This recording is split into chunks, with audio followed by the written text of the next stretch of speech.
गांव में चुनाव को सरगर्मियां बढ़ने लगी थी। चारों तरफ पोस्टर चिपकाए जा रहे थे। दरवाजों को खुलवाकर अपने अपने नेताओं का प्रचार किया जा रहा है।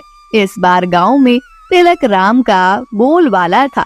नेता लोग पार्टी द्वारा खूब पैसे और मिठाइयाँ बंटवा रहे थे, लेकिन इसी गांव में कुछ लोग ऐसे भी थे जिन्हें 2 वक्त का अच्छा खाना भी नसीब न था। उन्हीं में एक परिवार आनंदी का था। जब से उसके पति महेश को लकवा मारा था, घर में खाने के लाले पड़ गए। बच्चों की भूख और पति की बीमारी ने इतना मजबूर कर दिया कि उसे पैसे के लिए दूसरों के घर में बर्तन मांजने पड़े। अभी आनंदी अपने 5 साल के बेटे कार्तिक की स्कूल की वर्दी उतार ही रही थी कि किसी ने दरवाजा खटखटाया। आती हूँ, रुको जरा। आनंदी ने दरवाजा खोला तो यहाँ के बड़े नेता तिलक राम को पार्टी के साथ अपने दरवाजे पर देखकर चौंक गई और हाथ जोड़कर खड़ी हो गई। नमस्ते बहन जी, मुझे तो जानती ही होंगी। तुम्हारे गांव की हालत देखकर रोना आ जाता है। न बिजली है न पानी है, सड़कों का तो बुरा हाल है। बेटियों को पढ़ने के लिए स्कूल गांव से बाहर है। बहन जी, इन्हीं समस्याओं को दूर करने के लिए तुम्हारा ये भाई चुनाव में खड़ा हुआ है। हमारा चुनाव चिन्ह सूरज है, इसलिए सूरज पर वोट डालना मत भूलना। जरूर डालेंगे, बस आप ये सारी समस्याएं खत्म कर देना। कल मीटिंग में जरूर आना, देखना हम नहीं हमारा काम बोलता है। आनंदी खुद को खुशनसीब समझ रही थी कि इतना बड़ा आदमी उसके घर आकर वोट मांग कर गया है। अगले दिन आनंदी जल्दी से काम निपटाकर मीटिंग में पहुंच गई। वहां जाकर देखा तो औरतों की बहुत भीड़ लगी हुई थी।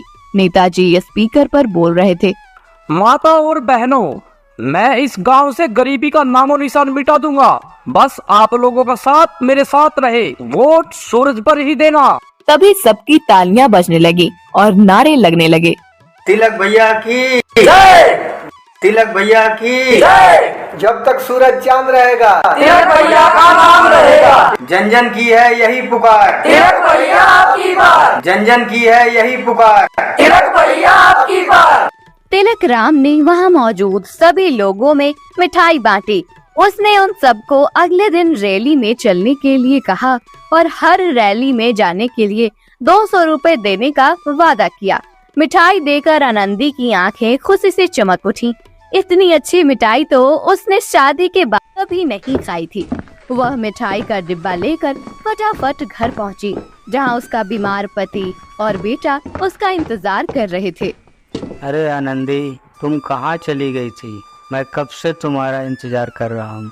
कुछ खाने को मिल जाता तो मैं दवाइयाँ खा लेता। कार्तिक भी सुबह से भूखा है। आनंदी ने जल्दी से डिब्बा महेश को दिखाते हुए कहा, आज तो आप मिठाई खाओ। अब वह दिन दूर नहीं जब मैं आपको शहर ले जाऊंगी और आपका इलाज कराऊंगी। जानते हो, कल मुझे रैली में जाना है और हर रैली में हमें 200 रुपए मिलेंगे। चुनाव में तो अभी 20-25 दिन बाकी है। अगर इस तरह रोज रैली में जाती रही तो हमारे पास तुम्हारे इलाज के लिए पैसे इकट्ठे हो जाएंगे। आनंदी को रात भर नींद नहीं आई। वह 200 रुपए के बारे में सोचकर बार बार उठकर बैठ जाती। उसके लिए ये बहुत बड़ी रकम थी। ऊपर से मिठाई का मिलना, वह सोचने लगी कि हो सकता है कल भी मिठाई मिले। अब तो हम हर रोज अच्छी अच्छी मिठाई खाया करेंगे। सुबह वह जल्दी से तैयार होकर तिलक राम के यहाँ पहुँच गई। अरे बहन, तुम तो बहुत जल्दी आ गई। रैली में तो अभी समय है। चलो कोई बात नहीं, तब तक जलपान करो। उसके लिए अंदर से एक लड़का ठंडा शरबत ले आया। आनंदी शरबत पीकर बोली, हमें रैली में क्या करना होगा? अरे करना क्या है, कोई काम थोड़ा ही ना है। बस गाड़ी में बैठकर घूमना है और जोर जोर से बोलना है, मोहर लगेगी सूरज पर और तिलक राम भैया की जय। तिलक राम ने सभी को सारी बातें समझाकर रैली के लिए भेज दिए। 200 रुपए के लालच ने उनकी आवाज बहुत ऊंची कर दी थी। ना गर्मी का एहसास था, ना धूप और भूख प्यास का। सिर्फ पैसे की खातिर उन्होंने जी जान लगा दी। पूरा गांव उनके नारों से गूंज उठा। आज की रैली में उन्हें भर पेट समोसे खाने के लिए मिले, लेकिन आनंदी ने चुपके से 2 समोसे महेश और कार्तिक के लिए छिपा लिए। रैली खत्म होने के बाद वो सब पैसे मिलने की राह ताक रहे थे। चलो अब सब लोग दो। लेकिन भैया आपने तो पैसे देने के लिए कहा था। हाँ हाँ कहा था। अरे आज तो पहला दिन है, पैसे भी मिल जाएंगे। तुम लोग प्रचार पर ध्यान दो। अभी तो पूरे 24 दिन की रैली है। मेरे जीतते ही 2,500 रुपए तुम सबके हाथों में होंगे। 2,500 रुपए? बाप रे, इतना पैसा तो हमने एक साथ कभी नहीं देखा। भगवान, बस तिलकराम भैया ही जीतने चाहिए। 2,500 रुपए के लिए उन्होंने नारेबाजी में और भी जान लगा दिए और नतीजा तिलकराम जीत गया। पूरे गांव में लड्डू बांटे गए। लड्डू तो सबने खा लिए, लेकिन अब 2,500 का इंतजार था। आनंदी, ये दोपहर में तुम कहाँ जा रही हो? आज तो रैली भी नहीं है। अरे तुम्हें नहीं मालूम, तिलकराम भैया जीत गए हैं। आज हमें हमारी मेहनत का पैसा मिलेगा और गांव में भी बहुत जल्दी तरक्की हो जाएगी।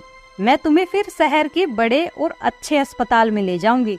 तुम जल्दी ही ठीक हो जाओगे। आनंदी तिलकराम के यहाँ पहुँची तो देखा कि पहले से ही बहुत भीड़ जमा थी। अरे भाई, पैसे तो मैं दे देता, लेकिन तुम लोगों ने नारे लगाने के अलावा किया ही क्या है? जितने तुम लोगों को मुझसे पैसे चाहिए, उससे ज्यादा की तो तुम लोग मिठाइयाँ खा चुके हो। हिसाब लगाऊं तो तुम लोगों पर मेरा ही पैसा निकलेगा।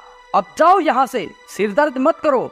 अगली बार जीता तो मिठाई नहीं दूंगा, नारे लगाने के केवल पैसे ही दूंगा। मुझे तो खुद इतना घाटा हो गया। आनंदी के सपने आंखों में ही मर गए। क्या अब पैसों के लिए अगले चुनाव तक इंतजार करना पड़ेगा? वह रोती हुई घर वापस आ गई। घर पर कार्तिक भी उम्मीद लगाए बैठा था कि उसकी माँ आज बहुत सारे पैसे लेकर आएगी। अपनी माँ को अंदर आते देख कार्तिक ने उत्सुकता से पूछा, माँ आप आ गई? पैसे मिल गए? आनंदी की आंखों में आंसू भर आए। वह बोली, नहीं कार्तिक बेटा, पैसे नहीं मिले और ना ही कभी मिलेंगे। हमसे झूठ बोला गया। हमारा नेता धोखेबाज निकला। पैसे नहीं मिले? पैसे कैसे नहीं मिले? माँ, अब बिना पैसे पिताजी का इलाज कैसे होगा? आप तो कहती थी कि पैसे मिलने के बाद पिताजी को इलाज के लिए शहर लेकर जाएंगे। अब ऐसा नहीं होगा बेटा। मुझे तुम्हारे पिताजी का इलाज करने के लिए खुद मेहनत करनी होगी। इसी तरह चुनाव आते जाते रहे, कहीं कुछ नहीं बदला। हाँ, इतना जरूर हुआ था कि तिलकराम का 2 कमरों का मकान एक बहुमंजिला इमारत में बदल चुका था। आनंदी को ही नहीं बल्कि पूरे गांव को एहसास हो गया कि उन्होंने गलत नेता चुना है।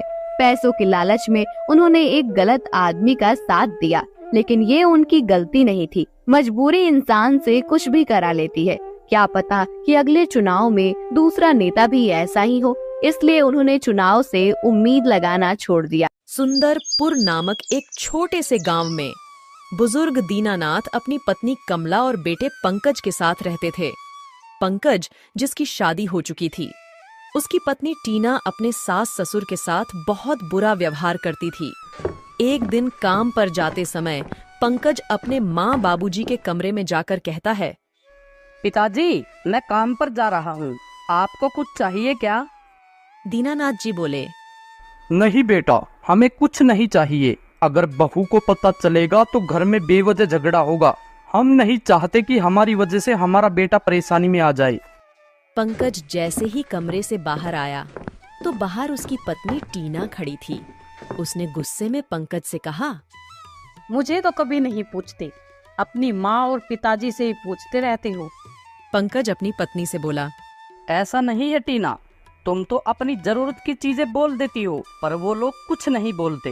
वो तो खुद बोलते हैं कि बेटा अब हमारी उम्र हो गई है, अब हमें स्पून की 2 रोटी मिल जाए वही ठीक है। टीना ने कहा, ठीक है, अब जल्दी जाओ और सुनो, अगर आज भी शराब पीकर घर आए ना तो मैं कल ही अपने मायके चली जाऊंगी। पंकज के जाने के बाद दीनानाथ अपनी पत्नी कमला से बोले, अरे भाग्यवान, गला सूख गया है, 1 गिलास पानी ही पिला दो। अब तो मेरी उम्र भी 60 के पार हो चली है, तुम अब भी मेरे ही पीछे पड़े रहते हो। घर के छोटे मोटे कामों के लिए मुझे ही पुकारते हो। घर में जवान बहू है ना, उसे आवाज दो, वो ला देगी।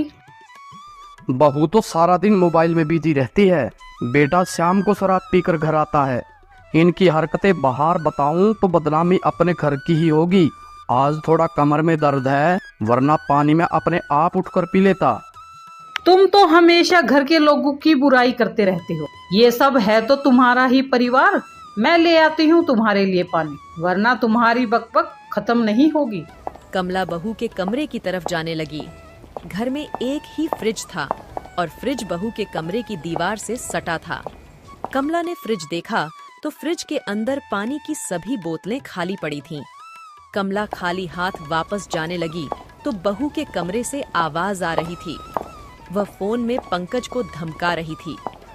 मेरी छोटी बहन का परसों जन्मदिन है और सारा खर्चा तुम्हें ही उठाना है। जन्मदिन मेरे मायके में ही मनाएंगे। कंजूसी करने की कोशिश की तो याद रखना, बच्चों को लेकर मायके बैठ जाऊंगी। फिर अपनी माँ से बनवा लेना रोटियां, धुलवा लेना उसी से कपड़े। कमला अपने पति के पास खाली हाथ वापस आ गई तो दीनानाथ जी बोले, अरे क्या हुआ भाग्यवान, पानी कहाँ है? मुझे जोरों से प्यास लगी है। फ्रिज में सभी बोतलें खाली पड़ी है। किचन में पानी होगा मगर किचन में ताला लगा है। चाबी तो बहू के पास रहती है। मेरे तो कुछ भी समझ नहीं आ रहा, आखिर इस घर में चल क्या रहा है? फ्रिज की बोतलें खाली पड़ी है, रसोई घर में ताला लगा है, सुबह से अभी तक चाय नहीं मिली। जरा धीरे बोलो, बहू सुन लेगी तो शाम का खाना भी नसीब ना होगा। पंकज जब कुंवारा था तो मैंने उसे कभी शराब पीते हुए नहीं देखा। अब तो शाम होते ही शराब पीता हुआ घर आएगा। अब तो वो हमारी भी शर्म नहीं करता। कमला आंसू बहाते हुए बोली, मेरा बेटा टेंशन में शराब पीता है। सारी टेंशन बहू ने दे रखी है मेरे लाडले बेटे को। अभी जब मैं फ्रिज से पानी निकालने गई थी तो बहू कह रही थी उसकी बहन का जन्मदिन है, सारा खर्चा पंकज ही करेगा। अपने कमरे के छत वाला पंखा रुक रुक के चलता है, कभी तो रुक ही जाता है, फिर डंडा मारकर जोर जोर से पंखा हिलाना पड़ता है, तब जाकर पंखा चलता है।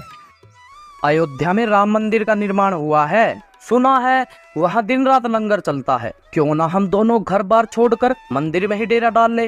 अब हम बूढ़े हो चुके हैं, पड़ोस में और बुजुर्गों का भी यही हाल है। मैं तो यह घर छोड़कर जा रहा हूँ, तुझे साथ चलना है तो चलो, वरना पड़ी रहो यहीं। जहाँ बुजुर्गों का कोई सम्मान ना हो वहाँ मैं एक पल नहीं ठहरने वाला। जहाँ तुम रहोगे मैं वही रह लूंगी, जीवन भर तुम्हारे साथ रही। अब अंतिम दिनों में मैं आपका साथ कैसे छोड़ सकती हूँ। इतना बोलकर दोनों घर से बाहर आ गए। दोपहर हो चुकी थी। दोनों चलते चलते घर से मीलों दूर निकल गए। थकान के कारण सड़क किनारे एक पेड़ दिखाई दिया। उसकी छांव में एक बुढ़िया चाय बेच रही थी। चिलचिलाती तेज धूप में उस बुढ़िया का चेहरा झुलसा जा रहा था। शरीर से एकदम कमजोर थी। 65 वर्ष की उम्र के लगभग थी। दीनानाथ वहां नहीं रुके और आगे चल पड़े। कुछ दूर चलने के बाद सड़क की लाल बत्ती पर एक बूढ़ा दिखाई दिया, जिसके बाल सफेद, पुराने से कपड़े पहने लाल बत्ती पर रुकी गाड़ियों के पास जाता और हाथ में लिए पेन दिखाता, जिसकी कीमत वह मात्र 2 रुपए बता रहा था। मगर उसके पेन कोई न लेता। लेकिन जब कोई गाड़ी वाला उसके 1 या 2 पेन खरीद लेता तो उसका चेहरा चमक जाता। हरी बत्ती होने पर वह बूढ़ा सड़क किनारे बैठ जाता और लाल बत्ती होने का इंतजार करने लगता। दीनानाथ जी ने कमला से कहा, यह आदमी दिन भर में पेन बेचकर 20-30 रुपए ही कमाता होगा। पता नहीं इसका घर है या नहीं, या फिर हमारी तरह घर छोड़कर यहाँ सड़कों पर अपनी जिंदगी काट रहा है। इतनी उम्र में हम बुजुर्गों को कोई नौकरी भी नहीं देगा, इसलिए ये लोग अपने 2 वक्त की रोटी का इंतजाम करने के लिए सड़कों पर कुछ ना कुछ काम धंधा करते हैं। ना सरकार से इन्हें कोई उम्मीद है, ना अपने परिवार वालों से। दीनानाथ जी कमला को लेकर और आगे निकल गए। सूरज ढलने वाला था। भूखे प्यासे दोनों बूढ़े लोग पैदल चले जा रहे थे। सब लोग अपनी अपनी भाग दौड़ भरी जिंदगी में खुश थे। किसी को किसी के दुख से कोई लेना देना नहीं।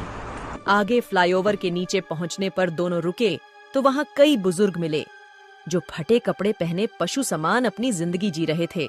दीनानाथ जी कमला से बोले, पता नहीं किसने कह दिया देश तरक्की कर रहा है। जिस देश में बुजुर्गों का अपमान होता हो, बूढ़े एक एक दाने को तरस रहे हो, ना घर में कोई सुनवाई हो, ना बाहर कोई सुनवाई हो। इस हिसाब से तो बच्चों को जन्म देना ही बेकार है। ऐसी जल्लाद बहुएं और ऐसे जल्लाद बेटों को तो कोख में ही मार देना चाहिए। रात हो चुकी थी। दोनों बुजुर्ग अब थक चुके थे। फ्लाईओवर के नीचे बने फुटपाथ पर थकान के कारण दोनों सो गए। कुछ और बेसहारा लोग भी वहीं सो रहे थे। सुबह आंख खुली, एक सेठ एक बड़े से पतीले में खीर बांट रहा था। तब वहां मौजूद भिखारी और बेसहारा बूढ़े आपस में बातें कर रहे थे। उनमें से एक बोला, इन सेठ की कोई संतान नहीं है, इनके पास करोड़ों की दौलत है। ये रोज सुबह सुबह हमारे लिए कभी हलवा, कभी खीर, कभी पहनने के लिए कपड़े या फिर कुछ न कुछ अवश्य ही लेकर बांटने के लिए आ जाते हैं। मैं इन सेठ को वर्षों से जानता हूँ। सेठ जब दीनानाथ जी के पास पहुंचे तो उसने खीर नहीं ली। तब सेठ जी बोले, यहाँ लोग 2-2 बार खीर ले रहे हैं और आप लोगों ने एक बार भी नहीं ली। क्या तुम्हें भूख नहीं लगती? दीनानाथ जी बोले, आप तो सेठ हो, कोई ऐसी व्यवस्था कर दीजिए कि किसी बुजुर्ग को रोटी के लिए तरसना ही ना पड़े। कल वोटों की गिनती है, अगर इलेक्शन में मैं जीत जाता हूँ तो आप जैसे लोगों पर अन्याय नहीं होने दूंगा। दीनानाथ जी ने प्रसाद के रूप में खीर लेकर खाई और फिर सारा दिन वहीं विश्राम किया। रात होने पर वो वहीं सो गए। अगले दिन उनकी आंख खुली तो सामने चाय की दुकान थी। उस दुकान के ऊपर एक तख्ती लटक रही थी। उस पर लिखा था, 60 बरस के ऊपर के सभी बुजुर्गों के लिए चाय मुफ्त। दीनानाथ ने उस चाय वाले से इसका कारण पूछा। अरे क्या बात है भाई, आपने यह कैसी तख्ती लगा रखी है? 60 वर्ष के ऊपर सभी बुजुर्ग के लिए चाय मुफ्त? चाय वाला बोला, कल वाले सेठ जो गरीबों को भोजन दान किया करते थे, वह भारी बहुमतों से जीत गए हैं। उन्होंने 60 वर्ष के ऊपर सभी बुजुर्गों के लिए सारी सेवाएं फ्री कर दी है। उल्लंघन करने वालों को 50,000 का जुर्माना और 50 कोड़े लगाने का नया कानून बनाया है। आप लोग तो 60 वर्ष से ज्यादा के हो, यह कानून आप जैसे लोगों के लिए है। घर से जब आप लोग निकले तब अपना आधार कार्ड अवश्य लेकर जाए, आज के लिए छूट है। कमला जी ने कहा, मेरा चश्मा नहीं है, क्या मेरा चश्मा फ्री में बनेगा? जरूर बनेगा। पहले सरकारी अस्पतालों में ही फ्री चश्मे की व्यवस्था थी। अब आप लोग किसी भी प्राइवेट हॉस्पिटल या किसी भी चश्मे की दुकान से अपना चश्मा फ्री में बनवा सकते हैं।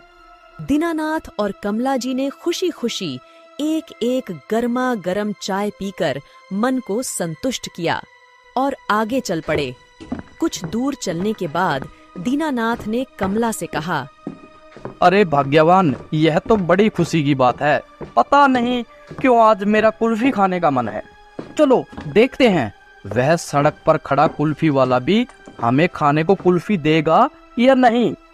दीनानाथ ने 2 कुल्फी मांगी तो दुकानदार ने फौरन 2 कुल्फी उनके हाथों में थमा दी। कमला दीनानाथ से बोली, यह काम सरकार को बहुत पहले कर देना चाहिए था। अब पूरे भारत में कोई भी बुजुर्ग भूखा नहीं सोएगा। चलो अब घर चलते हैं। अब हमें अपने बेटे बहू पर निर्भर नहीं होना पड़ेगा। अब हमारी सरकार हमारे साथ है। सड़कों पर कई ई रिक्शा और ऑटो दिखाई दिए। उन पर भी एक एक तख्ती लटक रही थी। उन पर लिखा हुआ था, 60 बरस के ऊपर के सभी बुजुर्गों के लिए यात्रा मुफ्त। दीनानाथ और कमला मुफ्त यात्रा से घर आए तो बहू और बेटा घर के बाहर ही खड़े थे। अपने माता पिता को देखकर पंकज ने कहा, बाबूजी, आप माँ को लेकर कहाँ चले गए थे? हमने छत वाला पंखा ठीक करवा दिया है। दीनानाथ का एक पड़ोसी बाहर ही खड़ा था।